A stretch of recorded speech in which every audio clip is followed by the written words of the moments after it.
Okay, this is about reading professionally and how to go about doing that. I've been a professional tarot reader for 25 years now. I started in 1993 and now it's 2018, so that's 25 years. I've been reading tarot cards since 1969 when I was 16 years old. So that means next year, 2019, will be 50 years.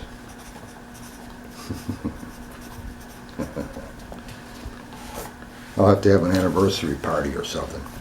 That has nothing to do with reading professionally. I just decided in 1993 was the time for me to do this. And I want to start with this. I'm going to start with going backwards. I'm going to start from now.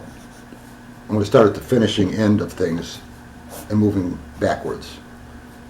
So this is there's a reason for this. So I'd like to say right off the bat that as a pro reader, what you want to try to do is establish phone readings. Phone readings.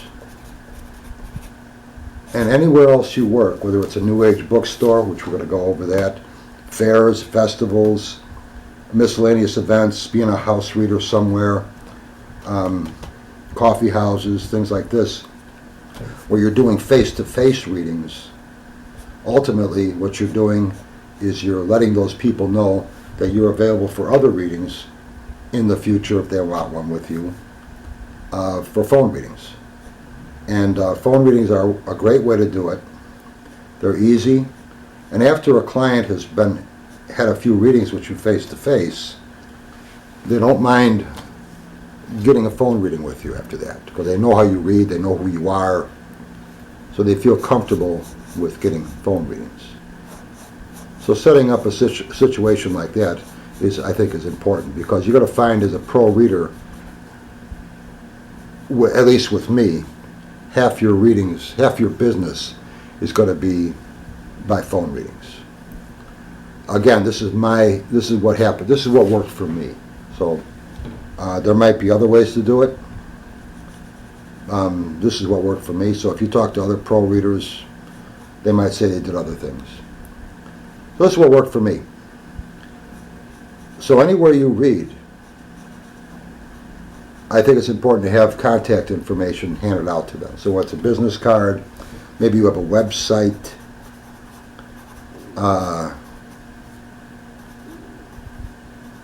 And your phone number on that business card, email address, things like this. And then tell that person, you can come back and see me here again, face to face, or if you like, you can contact me anytime. You can contact me anytime on the phone for a phone reading. I do phone readings over the phone, take credit card right over the phone, and you're not bothering me, and just call me anytime. And you'll find that phone starts ringing. And phone readings are nice because they're very convenient for the client, and they're also very convenient for you. You can do phone readings anywhere. You could be on vacation and do a phone reading. You could be just got up in the morning having your first cup of coffee and you're doing a phone reading. So it doesn't make any difference. The phone readings are there all the time. And you're going to find that that's a very nice way to handle your business. So phone readings. When I first started doing tarot phone readings, it was a while ago, and what you had to do was you would call me for a phone reading. To schedule it, you would have to mail me a check in the mail. When I got the check, I would put it in my bank, wait for it to clear, and then call you, and we would schedule our reading. And people did that. Now it's easy. Now it's just people call, they give you your credit card information over the phone, blah, blah, blah, and you got a reading. And if they want, you can keep that information. So the next time they call you, it's there. You just say, we'll put it on the same account, and it works out fine. So what worked for me is doing face-to-face readings at different places. But ultimately, those face-to-face, I would let those people know, you can call me anytime for a phone reading. And you'll see, after a while, people will feel comfortable calling you because they know how you read and they know what you're about. So phone readings. Keep that in mind. One of the things you're going to find is that's if you're just somebody starting out with tarot cards and you're thinking about reading professionally, you're going to have there's a difference between reading curious about tarot cards and reading them with your friends and seeing what the cards have to say, that kind of thing. And now you're going to be a pro reader. Now you have people that you've never met before coming up to you, paying you money, looking for answers. It's a little different. And so what you've learned about the tarot cards as far as the meanings of the cards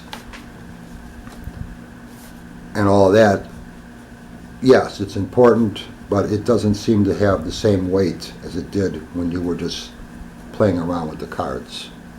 Now you're actually looking for, now you become a problem solver,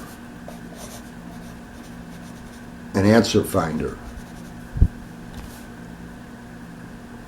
And people will have no qualm about telling you what their issue is because they're paying you money, because they're looking for an answer. You're going to find as a pro reader, most of the time, most of your clients will be in a situation that is out of their control. If it was in their control, they would just go take care of it. Or they're in a situation that they don't have an answer, they don't know which way to go on a decision. Sell the house, keep the house. Change my job, keep my job. That kind of thing. Or like I said, it's something out of their control totally, which is why love is such a big issue on your table, because does this person love me? You have no control over that. So that'll always be a big one on your, as far as your clients go. And you can't make somebody love you. So you can't say, well, you do me a favor and start loving me tomorrow, so it doesn't work that way. So, they want to know, does this person love me? So the whole thing changes for you. And you're going to find that a lot of your readings have a lot to do with logic, reason, at least as a starting point, to build as a foundation to your reading, to build as a foundation for the question you're looking into. And then you throw in a little bit of intuition into that.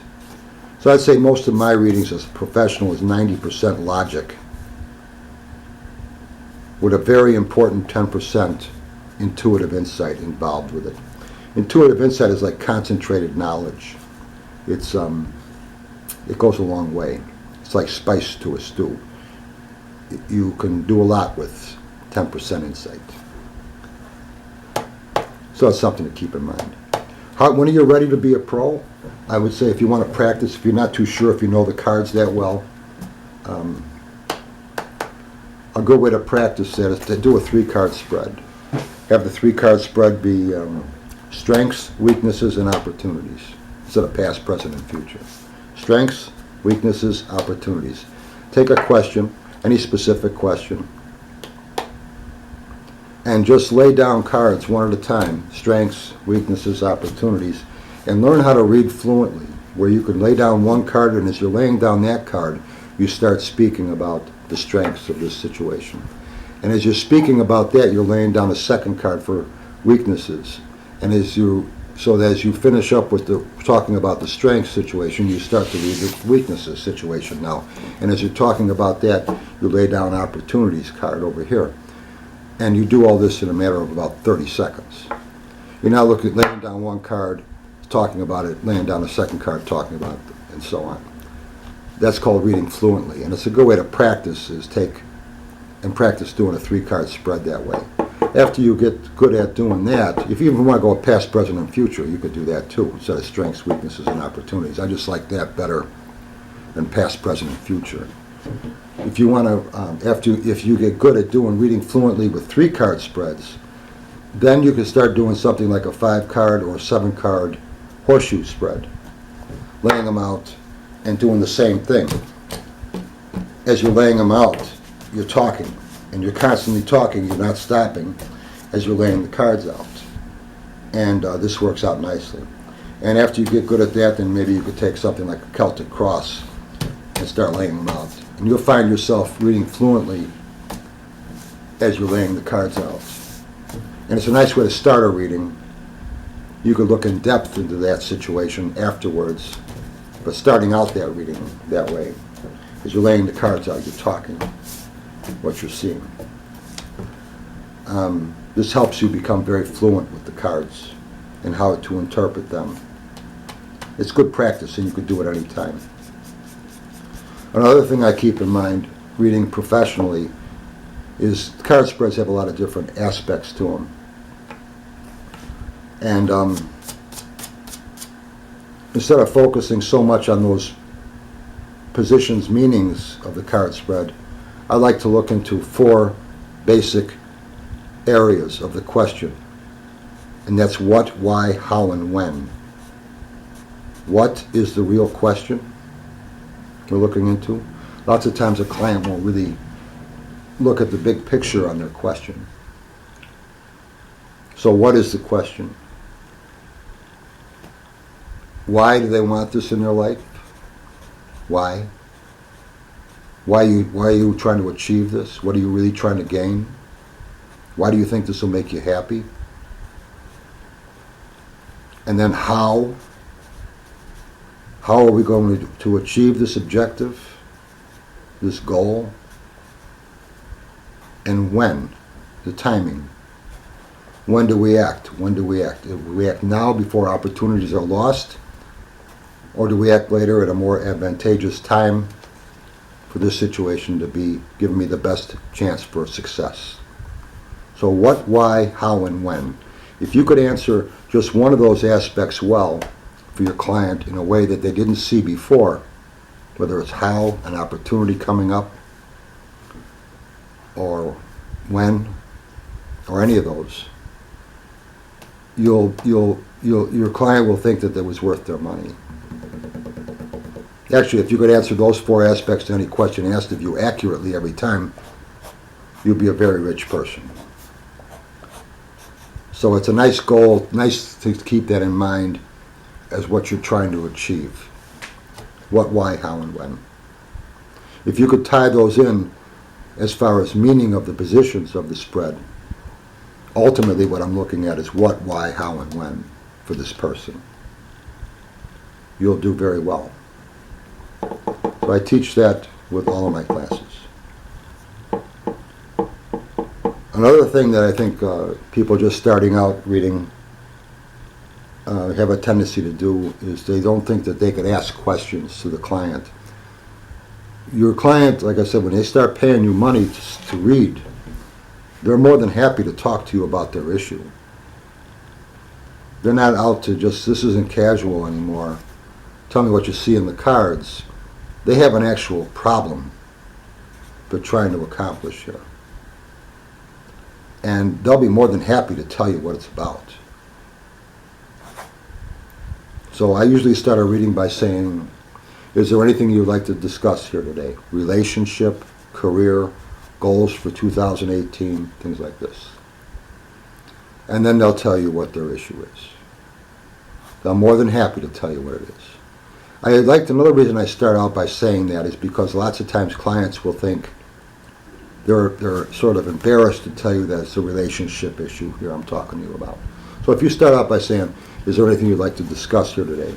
Relationship, career, goals for 2017. Right away they start to think, well, I guess I could talk to them. Yeah, it's about a relationship.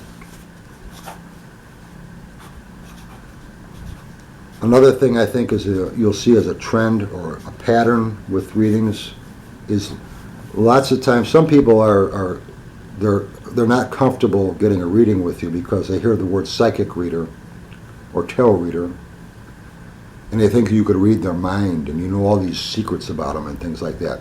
I tell people right off the bat, I can't read your mind.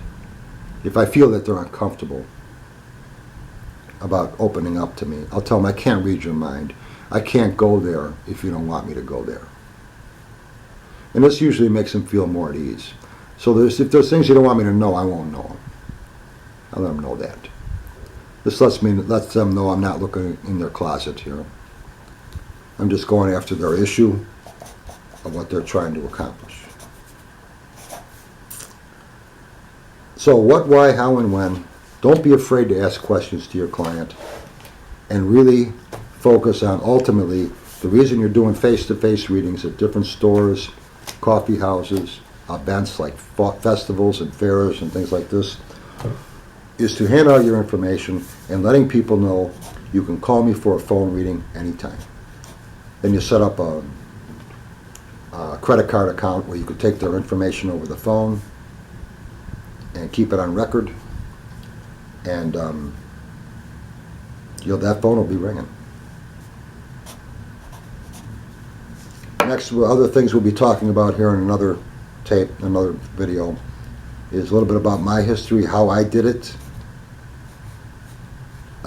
what it's like to be a house reader, how to do fairs and festivals, miscellaneous events like corporate events and things like this, and ultimately the phone readings. My book just came out on how to be a pro reader this month, February 2018. It's my third book. The other two were how to read tarot cards. This one's how to become a professional reader. The name of the book is Stray Tarot. Stray Tarot. How to Survive as a Tarot Reader. Stray Tarot, How to Survive as a Tarot Reader. It's available on Amazon. And I hope you like it. If you buy it, if you got any questions, you can email me. And that's all for now. Hope you like this. Bye.